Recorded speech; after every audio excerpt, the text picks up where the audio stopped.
Morning everybody. So I'm going to be talking about Charlie Kirk today, as the majority of people are going to be talking about Charlie Kirk today. I'm not going to go into the guy's character.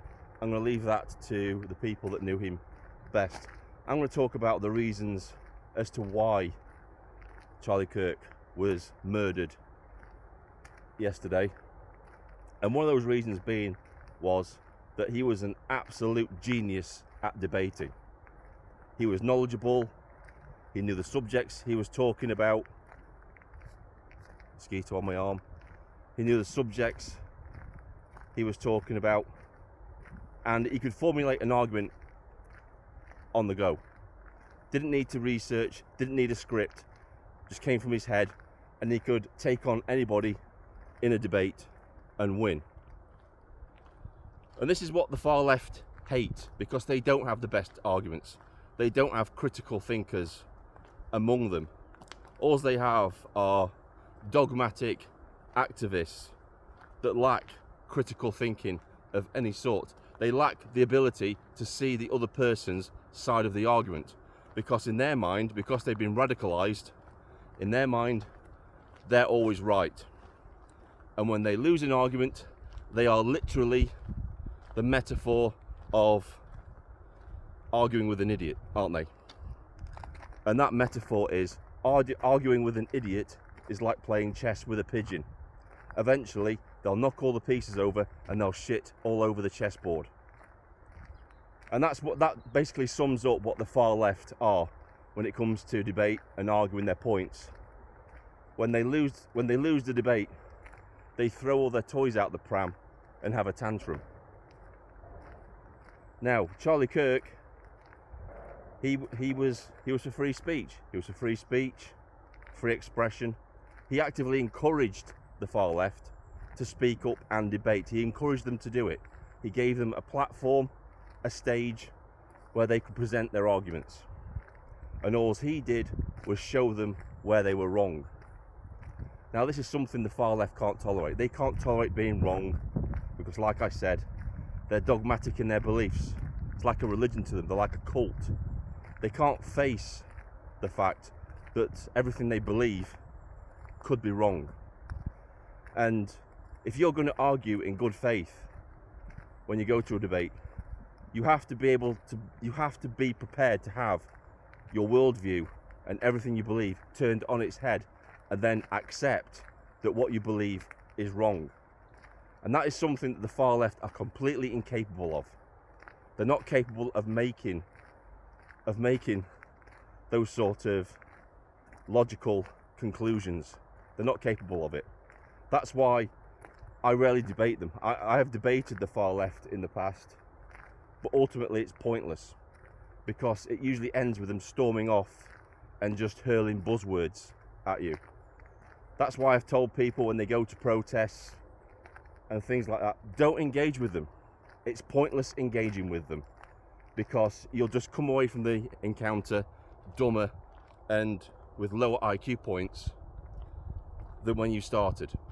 That's debating with the far left. So why did they kill him? I've just explained why they don't like Charlie Kirk.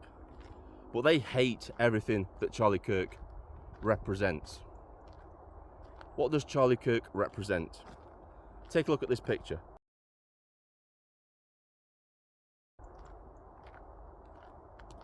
So that's a picture of Charlie Kirk's family. He represents everything that the far left envy.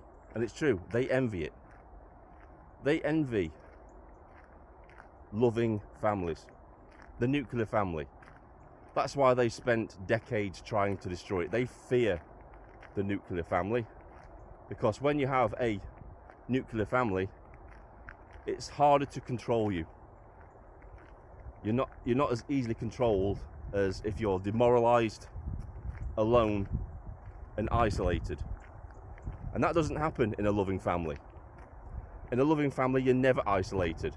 You've always got people around you can talk to. And that's what the far left absolutely hate and are envious of. That's what they hate. So, the person who took Charlie Kirk's life. Now, this is the MO of the far left. Instead of making the effort and walking down and going to the event and debating Charlie Kirk on his views and opinions, instead of doing that, the person who took Charlie Kirk's life decided to lay down on a roof with a high-powered rifle, get him in his sights, and take his life. That's how radicalized these people are. They think that because you hold an opinion different to them, that you deserve to die. I'm going to talk a little bit about doxing as well.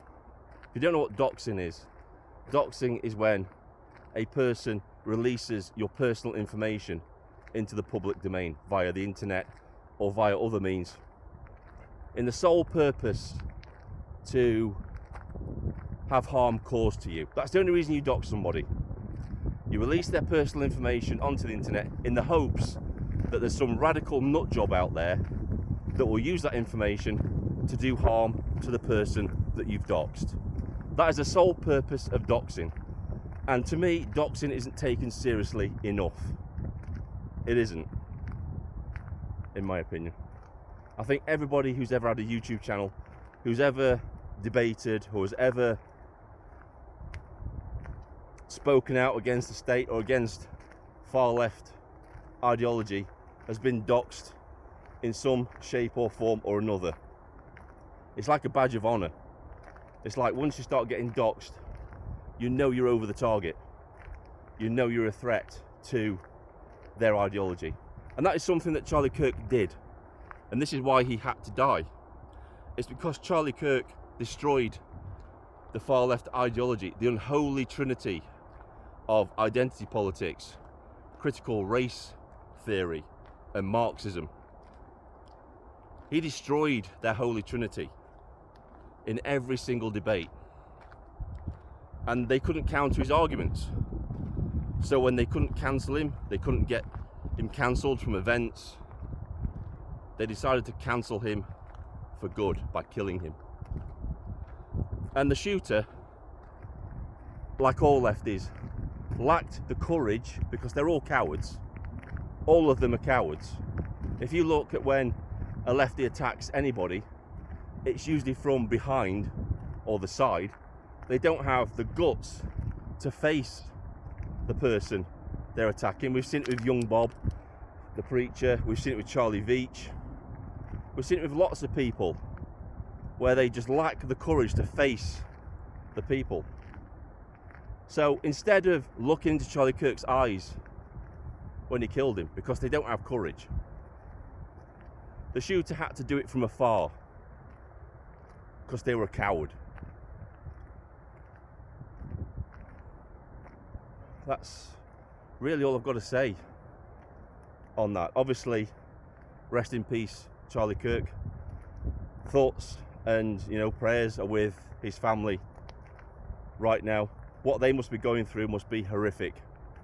And from what I've heard, his wife and his 2 children were actually at the event. I can only hope that they didn't see what happened.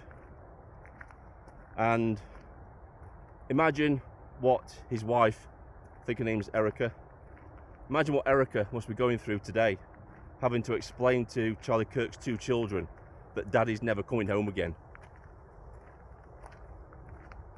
This is Vindicator. Sign off.